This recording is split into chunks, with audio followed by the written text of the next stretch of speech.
special intensive revision of voters. இந்த நடவடிக்கை இப்போது நாடு முழுவதும் பேசப்படும் பொருளாக மாறி இருக்கிறது. இந்த அறிவிப்பு வெளியானவுடனேயே விடுதலை சிறுத்தை கட்சியின் சார்பில் ஒரு அறிக்கையை வெளியிட்டேன். மாண்புமிகு முதலமைச்சர் அவர்கள் உடனடியாக அனைத்து கட்சி கூட்டத்தை கூட்ட வேண்டும், இது தொடர்பாக கலந்தாய்வு செய்ய வேண்டும், இதனை நடைமுறைப்படுத்தக் கூடாது என்று வலியுறுத்த வேண்டும். திமுக தலைமையிலான கட்சிகளும் அதிமுக தலைமையிலான கட்சிகளும் தேர்தல் களத்தில் முரண்பட்டிருந்தாலும் கூட இந்த கொள்கை களத்திலே நாம் ஒருங்கிணைந்து கொண்டிருக்க வேண்டும் என்கிற கருத்தை அடிப்படையாக கொண்டு நான் ஒரு அறிக்கையை வெளியிட்டேன். நான் அறிக்கையை வெளியிட்டேன் என்பதால் முதல்வர் அனைத்து கட்சி கூட்டத்தை கூட்டினார் என்று நான் சொல்ல விரும்பவில்லை. அவரும் அதை உணர்ந்து, அந்த தேவையை உணர்ந்து, அந்த அவசரத்தை உணர்ந்து இந்த அனைத்து கட்சி கூட்டத்தை இன்றைக்கு கூட்டினார்.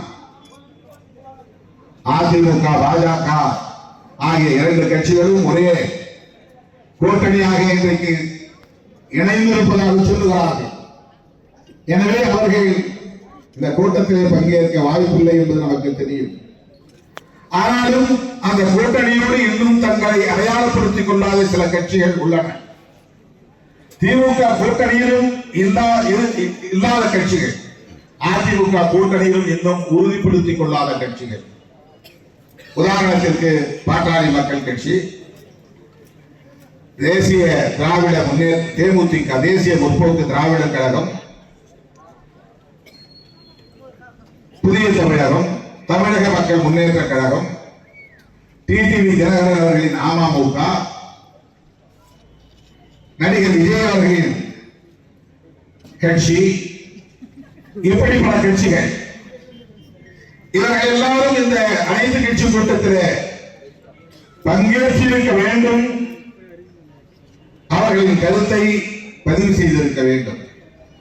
ஆனால் அப்படியே அந்த கூட்டணிக்கு